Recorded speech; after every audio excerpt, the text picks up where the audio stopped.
Yun mga kabakal, wala pa tayong ginagawa ngayon. Gagawa muna tayo ng tricks dito. So, yung 60 na piraso na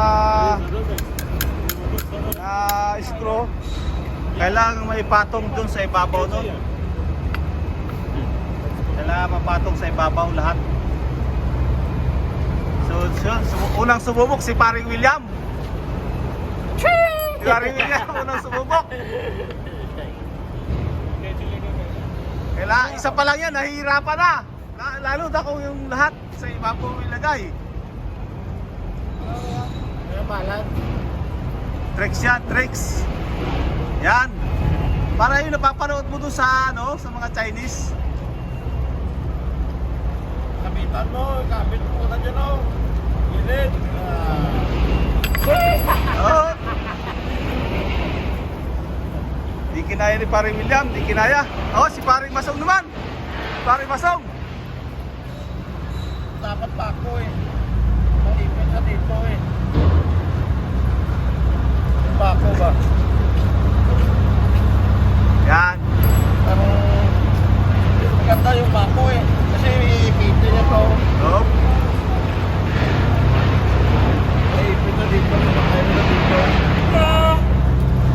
Oh, Oh, next. Oh. Matibay-tibay na ano to na Tuloy lang.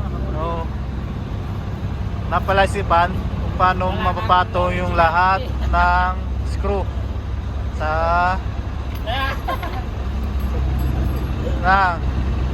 pwede yun pero hindi pa ito yan namin yung kako kasi may Oh, si Paring Rami na. ipapakita ko na kung paano yung trick sa sa kako eh Yung tricks sa tornilyo ay sa screw. Diba? kako yan ay pitin Ayan na. Ayan na. pitin yan Ayan, tricks. Oh, yan po guys. Yan ba yung proseso ng pagpatong-patong na tornilyo. Oh, ilalagay dyan sa isang tornilyo. At ito na ang ginawa. Ito daw yung proseso. Yan.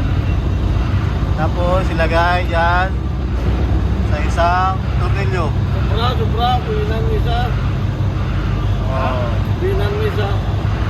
Yan na yan. Oh, parang bahay na siya. Babalan lang. Diba guys? Trick. Good. Parang Rabi yan yung gumawa. Oh, yan, di ba? Ayan ang napapala na walang trabaho. Oh, kita mo? Naghihintay kami ng trabaho, wala. Dahil wala kami guys pang dahil wala pa kaming ginagawa, kaya nagawa namin to guys. Ayan o. Naghihintay kami ng mga gagawin namin dito. Scissor is coming. Yung gagawin kasi namin guys, oh.